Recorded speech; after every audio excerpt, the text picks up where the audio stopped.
Hello my dear. Basically जैसे कि आपने थंबनेल और टाइटल देख के समझ ही लिया कि आज हम लोग बात करने वाले हैं कि कैसे नोट मेकिंग किया जाता है, मतलब नोट्स कैसे लिखा जाता है। चाहे आप कोई 10th लेवल का बोर्ड एग्जामिनेशन दे रहे हो, चाहे आप उससे छोटे ही क्यों ना हो, 9th क्लास में हो, या आगे जाके आप जब कोई मेडिकल का या कोई आईआईटी का कोई भी आप एग्जामिनेशन दोगे, या उसके बाद कल जाके अगर मान लो आप यूपीएससी या बीपीएससी या कोई भी स्टेट का एग्ज़ाम या कोई भी एग्ज़ाम जब दोगे, तो उसके लिए पढ़ना तो पड़ता है, ये तो सबको पता है। और पढ़ने का एक तरीका होता है, वो होता है नोट मेकिंग, एक अच्छा-सा नोट्स लिखना, है ना?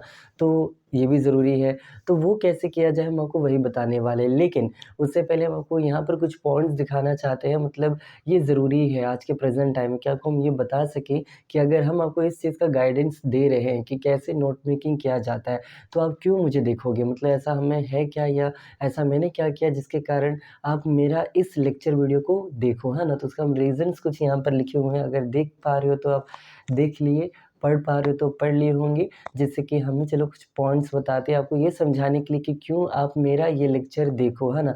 क्या मैंने कभी नोट मेकिंग किया है जो आप मेरा वीडियो देखने आए हो, है ना? तो यही समझाने के लिए हम ये बस आपको बता रहे हैं, तो चलिए ज़रा जल्दी से देखिए। बेसिकली यहाँ पर 5 पॉइंट्स मैंने लिखे हैं। अगर सबसे पहला पॉइंट अगर आप देखते हो, तो जो हम बेसिकली केरला बोर्ड से पढ़े और हम लोग के बोर्ड एग्ज़ाम में 1000 मार्क का एग्ज़ाम होता है, 1000 मार्क का। और 1000 मार्क में मैंने 977 स्कोर किया था, जिसका मतलब होता है 97.7%। तो ये one of the good marks से आप समझ ही पा रहे होंगे, है ना? अच्छा खासा टॉपिंग मार्क है। देन है 11th हम लोग का रेगुलर पढ़ाई होता है और स्ट्रिक्ट पढ़ाई होता है। ऐसा नहीं कि बिहार बोर्ड में होता है जैसे कि आप 12वीं कर लो, 11वीं पर उतना फ़ोकस मत करो, वो तो आप पास ही हो। लेकिन हम लोग के केरला बोर्ड में कंपल्सरी होता है, और हम भी उसमें 94.2% के आस-पास लाए थे। और 11th-12th दोनों का मिला के फाइनल मार्क आता है, तो जिसमें 1200 का होता है, 1200 मार्क्स का, जिसमें मैंने स्कोर किया था 1107 के आसपास, जिसका मतलब है 92.2%। ओके, तो मैंने स्कूलिंग में ऐसा मार्क लाया। आगे भी अगर आप देखोगे, ग्रेजुएशन के दौरान मैंने फर्स्ट डिवीज़न लाया। ओके, और उसके बाद तो आप कहोगे फर्स्ट डिवीज़न में कितना परसेंटेज, तो ज़रा सुनिएगा। हम इग्नू से पढ़े हैं, Indira Gandhi national open university, जो कि one of the toughest and one of the biggest institute है, इंडिया का यूनिवर्सिटी है, जहाँ से आप ग्रेजुएशन कर सकते हो। बहुत ही टफ होता है इसका पढ़ाई, क्योंकि इसका असाइनमेंट जमा करना होता है, ये करना होता है, वो करना होता है, फिर एग्ज़ाम भी अच्छे से लिया जाता है, कोई चीटिंग, कोई मैल प्रैक्टिस नहीं होता।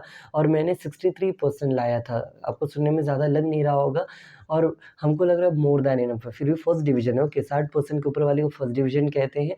मेरे लिए 63% हद से ज़्यादा है। रीज़न बताते हैं क्यों?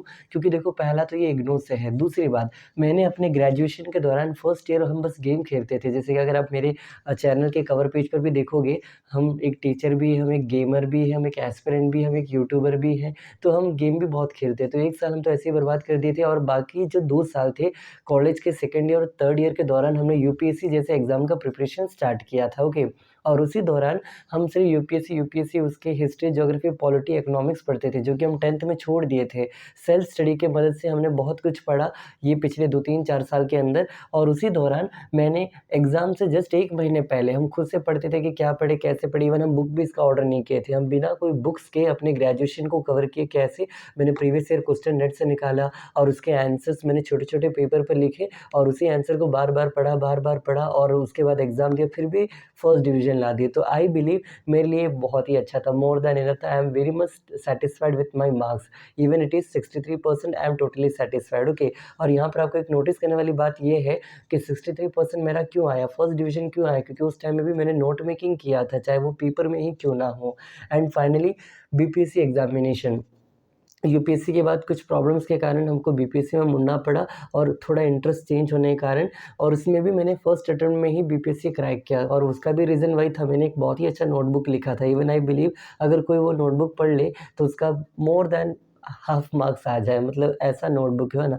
और ऐसा भी नहीं कि कम मार्क्स से हम पास किए थे। 67 बीपीएससी जो मैंने दिया था, वो आज तक का बिहार बीपीएससी के इतिहास में सबसे ज़्यादा कट ऑफ गया था। कट ऑफ का मतलब कि इतना से ऊपर लाने का वाली सिलेक्शन होगा। जैसे कि हम लोग 6.5 लाख के आसपास बच्चों ने फॉर्म भरा था, जिसमें से 5-6 लाख बच्चों ने एग्ज़ाम दिया, 5-6 लाख के आसपास, और उसमें से 11,000 के आसपास को सिलेक्शन मिला था। तो उन 11,000 में हम आए हैं, और 110 मार्क्स लाए थे, 109 से भी ज़्यादा। तो वो कैसे लाए? Again note making. So finally I believe कि इतना कुछ बताने के बाद आपको भी समझ आ रहा हो कि हाँ, ये बंदा नोट मेकिंग बहुत ही अच्छा करता है, इसलिए इसने हर जगह अच्छा किया, चाहे वो 10th में हो, चाहे 11th में हो, चाहे 12th में हो, चाहे ग्रेजुएशन में हो, चाहे मेरा बीपीएससी एग्ज़ाम में ही क्यों ना हो। सो आई बिलीव कि हम आपको इस बारे में अच्छे से गाइड कर सकते हैं। तो चलिए अब वीडियो को स्टार्ट करते हैं, है ना? तो इतना आपको हम समझाने के लिए बता रहे थे कि हम अगर कर सकते हैं, हमने कैसे किया, तो आप भी ये कर सकते हो, और आपको हम गाइडेंस बस देने से पर्पज़ से ये वीडियो बना रहे हैं। तो अब स्टार्ट करते हैं, ओके। तो देखिए, बेसिकली आपको यहाँ ये समझना है, नोट मेकिंग तो ये मिटा लेते हैं ना, पहले ये मिटा दिए हैं कि अब आपको समझा पाएँ कि नोट मेकिंग का हम कुछ बना के आपको दिखा के समझाना चाहते हैं, ठीक है ना? और जो कुछ बेसिक सवाल रहते हैं आपके मन में, जो कि पूछने लायक तो सवाल बिल्कुल नहीं होता। जैसे आप पूछोगे क्या?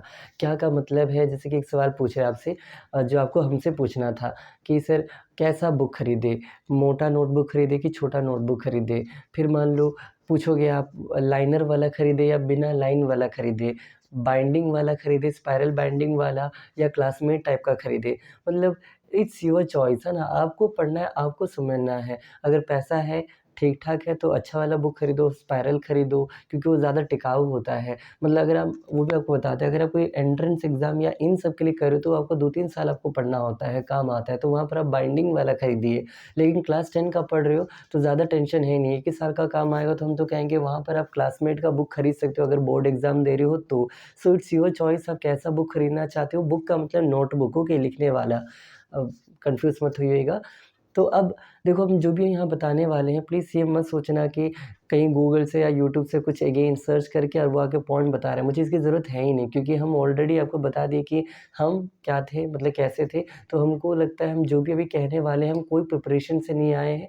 बस हमारे मन में जो रहेगा, हमको जो-जो बताना होगा, हम आपको बताते चलेंगे कि एक परफेक्ट या तो एक बेस्ट नोट मेकिंग कैसे किया जाता है, ओके। तो स्टार्ट करते हैं आपको समझाना। देखो, सबसे पहला पॉइंट है कि आपके पास टाइम कितना है। नोट मेकिंग जब भी करो, कुछ चीज़ें हैं जो आपके मन में आना चाहिए, कुछ सवाल, जैसे कि सर टाइम, कि नोट मेकिंग बनाने का कोई क्या पर्टिकुलर टाइम होता है क्या? जैसे कि सुबह नोट्स लिखेंगे, या रात को लिखेंगे, या दोपहर को लिखेंगे, या केवल सैटरडे को, संडे को लिखेंगे? मतलब इस तरह कोई पर्टिकुलर टाइम फिक्स होता है क्या? डे एंड टाइम ऐसा कुछ होता है क्या? इस पर हम लोग बात करेंगे। और अगर आपको जो बेसिक सवाल आपके मन में आना चाहिए नोट मेकिंग से रिलेटेड, हाँ, कलर, है ना, कि सर अलग-अलग कलर ऑफ पेन का यूज़ करें क्या? जैसे कि ब्लू, ग्रीन, येलो, रेड, इस टाइप से अलग-अलग पेन, कलर पेन का यूज़ करें क्या? ये भी आप चाहे तो मन में सोच सकते हो। और नोट मेकिंग कैसा, मतलब एक्सप्लेन्ड टाइप का लिखना चाहिए, या पॉइंटेड टाइप का लिखना चाहिए? पॉइंटेड मतलब पॉइंट-पॉइंट लिखकर इस तरह से लिखें, कौन-सा करें? तो ये कुछ बेसिक सवाल है, फ्रीक्वेंटली आस्क्ड क्वेश्चन हम लोग कह सकते हैं, जो आपके मन में आ रहे होंगे। हम सारे को कवर करेंगे, और मैंने कैसे कवर किया, हम आपको बस वो समझाना चाहते हैं, ठीक है? और देखो, student to student, person to person ये डिफ़र कर सकता होगा, लेकिन ये मेरा पर्सनल ओपिनियन है। तो आप मेरे पर्सनल ओपिनियन को एक बार सुनिए, आपको कैसा लगता है सोचिए, और अगर आप ऐसे नहीं करते हो तो ऐसा कीजिए, और अगर आप में इसमें कुछ चेंज ला के अपने हिसाब से करना चाहते हो तो आप कर सकते हो, कोई दिक्कत नहीं है, ओके। देखो, सबसे पहले टाइम का बात करते हैं। टाइम से मेरा 2-3 मतलब है। एक तो कि सुबह करे, शाम करे, रात करे, तो हम कहेंगे नहीं, ऐसा कुछ नहीं है। जब आपको लगता है कि आप तैयार हो, अभी आपके पास टाइम है, आप फ्री हो, आपको कोई पर्टिकुलर चैप्टर कवर करना है, कोई पर्टिकुलर टॉपिक कवर करना है, तो आप उसका बैठ के लिख सकते हो। जैसे कि हमारे साउथ में स्कूल सैटरडे, संडे को बंद रहता है, और हम लोग होता है ना, हम कोई कोचिंग भी नहीं करते थे, जो भी है स्कूल में ही पढ़ते थे बस। तो सैटरडे, संडे 2 दिन छुट्टी मिलता था, तो मन किया कि आज चलो बैठ के इसका नोट बना लेते हैं, चलो कल उसका बनाएँगे। ऐसे ही खुद मन से खुद से सोचते थे, और उसका नोट्स बनाना स्टार्ट कर देते थे।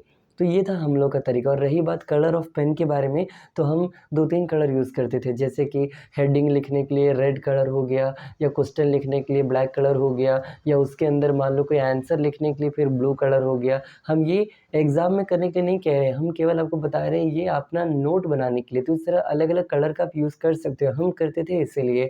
और तीसरी बात, हैंड राइटिंग, हम मैक्सिमम प्यार से लिखना पसंद करते थे, बहुत ही अच्छा, क्योंकि इससे क्या होता है कि कल जाके आप ही को पढ़ना होता है, तो आपका जब हैंडराइटिंग अच्छा रहता है ना, तो पढ़ने का मन अच्छा करता है। लेकिन जब आपका हैंडराइटिंग बहुत बुरा हो, तो आपका वो मूड कहीं न कहीं थोड़ा डाउन हो जाता है कि अरे बकवास लग रहा है, जो भी हो, कि तो हैंडराइटिंग मेंटेन कीजिएगा, जो हम करते थे। दूसरा, अलग-अलग कलर आप यूज़ कर सकते हो। तीसरा, कोई फिक्स टाइम नहीं, अपने हिसाब से आप टाइम निकालिए और अपना बना सकते हो। और एक और टाइम का एक और मतलब है, देखो, जब भी एग्ज़ाम नज़दीक होता था, जैसे कि हम आपको बोले थे ना थोड़ी देर पहले, मेरी ग्रेजुएशन के दौरान हम 1 महीना पढ़ते थे लास्ट के, तो टाइम कम है, तो वहाँ पर जो मोस्ट इम्पोर्टेंट है या मोस्ट रिपीटेड क्वेश्चन है, हम बस उसी को पढ़ते थे, उसी को करते थे। लेकिन जब फालतू में बैठते थे, मान लो कोई चैप्टर अभी बहुत टाइम है एग्ज़ाम का या बहुत टाइम हम स्टार्टिंग में ही उसका बना रहे हैं, नोट्स मेकिंग कर रहे हैं, तो हम स्टार्टिंग से इन डिटेल्ड लिखते थे। जैसे कि जब क्लास 11 में आए थे, 11 से 12 में जब गए, तो 12 में हम समझ गए कि और अच्छा हमको करना है और हार्ड हो जाएगा परीक्षा। तो हम क्या करने लगे, पहले से स्टार्टिंग से ही एक-एक नोट बनाते जाते थे, कवर करते जाते थे और वो डिटेल्ड होता था। डिटेल्ड का मतलब ये नहीं कि सब आंसर डिटेल में एक्सप्लेन करेंगे, डिटेल्ड का मतलब कहीं भी कोई पॉइंट छूट ना जाए कि हाँ, वहाँ पर कोने में वो पॉइंट लिखा हुआ है, साइड बॉक्स में ये लिखा हुआ है, वहाँ पर वो ग्लोसरी में वो टर्म है, वहाँ पर एमसीक्यू में वो है, वहाँ पर एक्सरसाइज में वो लिखा हुआ है। मतलब जितनी भी बुक को खंगाल सकते हम पूरा खंगाल देते थे, होता है उसको पूरा इन सर्च करते-करते उसका पूरा हम उसका कच्चा बच्चा जो भी कहते हैं उसको पूरा फाड़-फूड़ के पूरा पढ़ लेते थे। तो it is the reality okay. तो और उसको लिखते भी थे, मतलब ये हम कहना चाहते हैं आपको। तो टाइम डिपेंड करे, अगर आपका कल एग्ज़ाम है, 10 दिन बाद एग्ज़ाम है, तो पेपर में लिखा करो, शॉर्ट नोट टाइप का और उसको स्टेपलर कर लो और उसी को मैक्सिमम रिवाइज़ करो। इसको हम लोग कहते हैं ना क्रिस्पी नोट या समरी नोट जो भी कहो, वो एग्ज़ाम के एंड टाइम में काम आता है। जैसे कि हम आपको बताते हैं, जब बोर्ड एग्ज़ाम देते थे, फाइनल एग्ज़ाम, चाहे 10th का या 11th का या 12th का कभी भी, या इवन बीपीएससी भी देने जाते थे, गए हैं, तो बाकी बच्चे क्या करते थे, बड़े-बड़े मोटे-मोटे किताब का पेज पलट रहे हैं, जबकि हम फुली कूल ऑफ माइंड रहते थे, हमको बस पन्ना अपना पलटना होता था। उनके बाद हम स्टार्ट करते थे, लेकिन उनसे पहले हम कंप्लीट भी कर लेते थे। तो ये मेरा तरीका था। हम एग्ज़ाम के दिन ज़्यादातर हम कोई बुक नहीं लेके जाते थे, केवल हम अपना पेपर में लिखा हुआ चीज़ें लेके जाते थे। अभी सेक्शन आपका स्टार्ट है 10th वालों का, तो अभी हम आपको यही सजेशन देंगे, इन डिटेल में लिखो। लेकिन जब फाइनल एग्ज़ाम आएगा तो इन डिटेल वाले नोटबुक्स में से भी क्या करो, मेन पॉइंट्स को चुन कर आप अपना और प्रीवियस ईयर को समझ कर आप क्या करो, उसका ये कर लो, एक छोटा-छोटा पेपर टाइप में लिख लो, चाहे ए4 साइज़ में लिखो, चाहे मतलब पेपर्स में लिख लो, है ना? और उसको फिर बार-बार रिवाइज़ करना है, ओके? तो अभी के लिए टाइम अगर आपके पास है तो लॉन्ग लिखो, ये मेरा पर्सनल सजेशन है जो कि हम ऐसे ही करते थे। अगली बात नोट मेकिंग से रिलेटेड अगर हम आपको बताना चाहें, तो जो हमको लगता है जिससे आपका नोट मेकिंग और अच्छा हो सकता है, मान लो सपोज़ दैट अगर आपका ये पेपर है, ये एक सिंगल शीट है जो आपके पास है और आप इसमें लिखने, अगर नोट का एक कोई पन्ना है मान के चलो, ठीक है? हम इसमें कैसे लिखा करते हैं, देखिएगा, मान लो हमको लिखना है पालमपुर के बारे में, एक गाँव है पालमपुर और वहाँ ये क्लास 9 का एक चैप्टर था, स्टोरी ऑफ विलेज पालमपुर। ये आपको पढ़ना था क्लास 9 में सीबीएसई वाले बच्चों को, तो हमको अभी याद है इसलिए हम वही आपको समझाने के लिए बता रहे हैं। मान लो हम कैसे लिखते थे, हम लिखते थे पालमपुर, ये क्या है? तो हमको पता है कि ये एक इमेजिनरी विलेज है, तो एक हाइफ़न लगा के सीधा इमेजिनरी विलेज हम लिख देंगे और पेपर छोटा है मान लो अभी, इमेजिनरी विलेज लिख देंगे और इतना भी लिख देंगे तो चलेगा विलेज के लिए, और ये भी लिख देंगे कि एनसीईआरटी में लिखा था कि ये एक हाइपोथेटिकल विलेज है, तो हमको पता है कि ये हाइपोथेटिकल विलेज है, तो हम ये भी लिख दिए कि ये हाइपोथेटिकल विलेज है, ओके। और इसके बाद फिर हम सोचेंगे और क्या-क्या दिया था? हाँ, हमको ये याद आया कि इसमें 450 फैमिलीज़ ये गाँव में रहते थे और इसमें से भी 2/3 फैमिली जो है वो लोअर कास्ट ऐसे कुछ बिलॉन्ग करते थे। हमको याद नहीं, हम अपना जितना हो सकता है उतना रिकॉल करके आपको बता रहे हैं, ठीक है? इतने होते थे। यहाँ पर 75% लोग जो है वो फार्मिंग एक्टिविटी में इन्वॉल्व्ड थे, तो बाकी हिसाब से 25% क्या होगा, नॉन फार्मिंग एक्टिविटीज़ में इन्वॉल्व होगा। फिर हमको याद है कि इस गाँव में अ, एक नियरेस्ट विलेज का नाम था शाहपुर था आई गेस, ओके, और एक टाउन भी था, बिग सिटी, उसका भी कुछ नाम था, एक शाहपुर और एक था कुछ भूल रहे जो भी, तो मतलब पॉइंट यहाँ पर आप कुछ नोटिस कर रहे हो क्या? हम यहाँ पर हाइफ़न लगा रहे हैं, हम यहाँ पर ऐसे नहीं लिख रहे कि the Palampur is a imaginary village और it is also an hypothetical village, हम इस तरह लॉन्ग में नहीं लिख रहे हैं। मेरा नोट है, हमको समझना है, हम अपने आप को समझाने के लिए लिख रहे हैं, तो हम इस तरह शॉर्ट में लिखते थे। लेकिन अगेन अब समझिएगा, कभी-कभार क्या होता था, कुछ क्वेश्चन ऐसे होते थे जो कि कन्फर्म है कि वही आएगा, वैसा ही आएगा और वो डायरेक्ट पूछेगा। तो उसमें हम अपने मन से कुछ नहीं लिखते थे, जो बुक का पॉइंट है उसको वैसे ही उतार देते थे, या जो उसका आंसर रहेगा उसको ऐसे ही उतार देंगे और उसको रट लेते थे। ये रियलिटी ओके, क्लास 10th में हो, ख़ास करके 10th वालों के लिए भी ये पॉइंट बता रहे हैं, जो भी हम बोलने वाले हैं 10th वालों के लिए और 11th-12th वाले के लिए बता रहे हैं, ये एंट्रेंस में काम नहीं आएगा, ओके।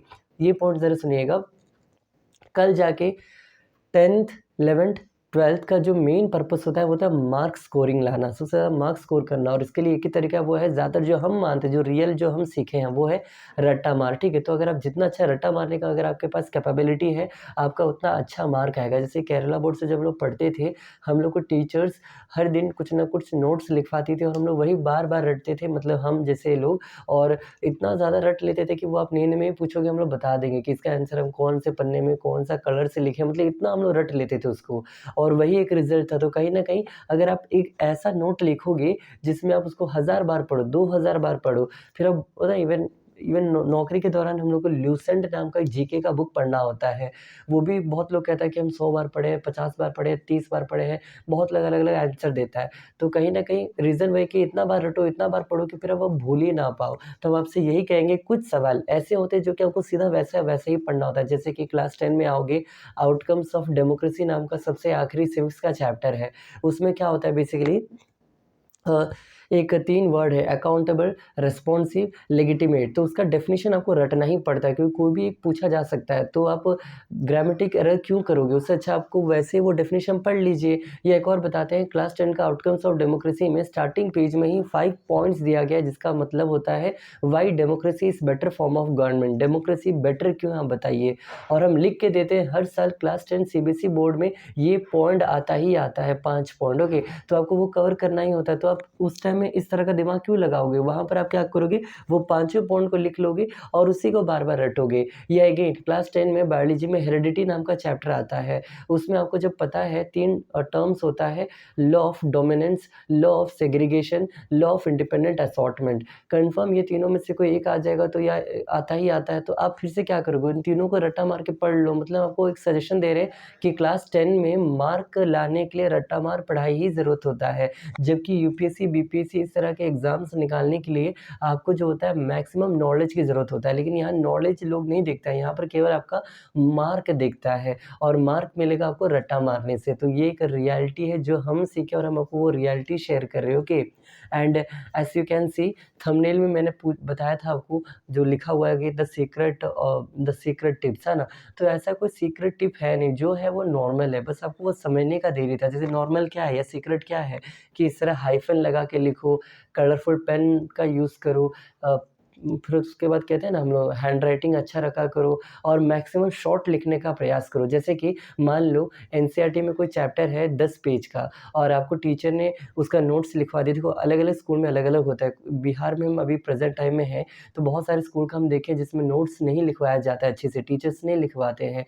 बच्चे लोग गूगल से और अलग-अलग जगह से खुद से लिख देते हैं या तो एक्सरसाइज़ से छाप के आ जाते हैं। तो कुछ ऐसे हम बच्चों को बहुत देखे हैं। लेकिन एट द सेम टाइम कुछ बच्चे को हम ऐसे भी जानते हैं, कुछ लोगों को, कुछ मेरे ख़ास लोगों को, जो बहुत अच्छा नोट्स लिखते हैं, मतलब उनको लिखवाया जाता है। जैसे कि सेंट जोसेफ स्कूल जो है पटना में, कंकरबाग में, उन लोग को नोट लिखवाया जाता है। जैसे कि एक क्राइस्ट डायोसियस जो भी एक स्कूल है गांधी मैदान में, तो उनको नोट बहुत अच्छा लिखाया जाता है। हम उनका पर्सनली नोट देखे, उनका नोट हमको बहुत अच्छा लगा।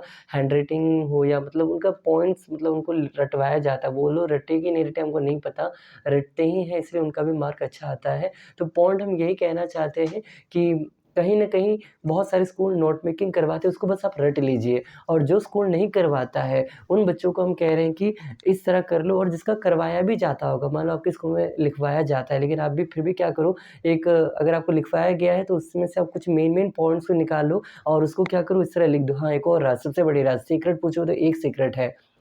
सीक्रेट क्या है सुनिएगा, जब भी हम पढ़ते थे, मेरी कुछ टीचर्स ऐसी थी जो कि हम ज़्यादा फीमेल हम लोग को पढ़ाती थी, क्लास 11 या 10 हर जगह। केरला में मैम टीचर्स ज़्यादा पढ़ाती हैं, ओके, सर लोग बहुत कम होते हैं। पॉइंट ये है, वो लोग पढ़ाते दौरान हमेशा एक बात कहते थे कि ये वेरी इंपॉर्टेंट पॉइंट है, ये पढ़ लेना है, ये ज़रूरी है, मतलब इस तरह वो बोलती थी। तो हम, मेरे जैसे बच्चे अगेन, हम क्या करते थे, उसके आस-पास नोट डाउन कर लेते या दिमाग में बैठा लेते थे कि हाँ, ये बोली है, पढ़ना है। और जब अपना नोट मेकिंग करते थे, हम वो याद करते थे कि इस चैप्टर में मैम क्या-क्या बोली थी पढ़ने के लिए, इस तरह हम सोचा करते थे। और वो पॉइंट तो हम डेफ़िनेटली लिखते हैं। जैसे कि क्लास 10 वालों का हम यहाँ पर न्यू प्लेलिस्ट स्टार्ट किए थे, उन बच्चों को पढ़ा रहे हैं। वीडियो लेक्चर के बीच-बीच में या उसी में हम बार-बार कहते हैं कि ये कन्फर्म इम्पोर्टेंट है, ये लिख के ले लो आएगा, ये मोस्ट इम्पोर्टेंट है, इससे इम्पोर्टेंट कुछ है ही नहीं या इस पूरे चैप्टर में केवल यही आएगा। हम इस तरह कुछ वर्ड्स या डायलॉग्स बोला करते हैं। मतलब आपको वो करना ही करना है, कुछ और पढ़ो या ना पढ़ो, लेकिन हम जो वर्ड्स बोलते हैं कि ये कर ही लो या ये इम्पोर्टेंट है ही है, आपको वो पढ़ ही लेना है, ओके। तो आपको यही समझना है कि सीक्रेट में बहुत सारे सीक्रेट है, लेकिन वो कहीं न कहीं उतने भी सीक्रेट नहीं है। अगर आप चाहें तो जैसे हम आपको सब बता ही दे रहे हैं कि क्या-क्या मैंने किया। लेकिन हाँ, अब इन्हीं बातों में थोड़ा और मसाला डालना हम चाहें कि और इसको और बेटर कैसे कर सकते हो, मतलब हम और भी ये सब करते तो और अच्छा हो सकता था, ऐसा हमको लगता है। मतलब इससे ज़्यादा अच्छा क्या ही होगा, 97.7% हो या 94% हो, ज़्यादा अच्छा की भी ज़रूरत है नहीं। फिर भी और अच्छा करने के लिए आप कुछ कर सकते हो। प्रेज़ेंट टाइम में जिस तरह से हम लोग के पास अलग-अलग चीज़ें यहाँ पर अवेलेबल है स्टेशनरी मार्केट में, तो आप ये होता है ना, एक स्टिकी नोट्स आता है, आप चाहे तो स्टिकी नोट्स खरीद सकते हो, आप हाइलाइटर खरीद सकते हो। हम आज से ज़िंदगी में एक बार भी मेरे नोटबुक में मैंने हाइलाइटर का यूज़ नहीं किया है, लेकिन हाँ, ये पिछले 2-3 साल से जब से हम प्रिपरेशन मोड में आए हैं, गवर्नमेंट जॉब का हम करते हैं। लेकिन हाँ, आज से हम क्लास 12 तक या इवन डिग्री के बुक में भी हम आज तक कोई भी हाइलाइटर का यूज़ नहीं किए हैं। जो अलग-अलग कलर का हाइलाइटर आता है, ऑरेंज आता है, थोड़ा ग्रीनिश टाइप का आता है, जो भी है, हम आज तक नहीं किए। लेकिन अगर आपको लगता है कि नहीं सर, हम क्यों, हम क्लास 10 में स्कूल में देखे कुछ बच्चों को कि अलग-अलग हर पन्ने में वो लोग हाइलाइटर किया, हम देख के सोचते हैं ज़्यादा ही पढ़ाकू बन रहा है, मतलब ऐसा मेरा माइंडसेट में आता है। उतनी ज़रूरत आपको नहीं है, लेकिन अगर आपको लगता है कि नहीं, आपको दिखने में आपका बुक अच्छा लगेगा, तो इट्स योर चॉइस, आप कर सकते हो। लेकिन हम नहीं करते थे, हम नॉर्मल में रहते थे, लेकिन नॉर्मल से ही बहुत आगे निकल गए, क्योंकि यही था जितना मैंने किया, ओके। तो आप टाइम निकाल के पढ़िए और उसका एक अच्छा नोट्स बनाइए। और एक और बात, जब भी नोट मेकिंग करोगे, आपके पास एक परफेक्ट सोर्स होना चाहिए।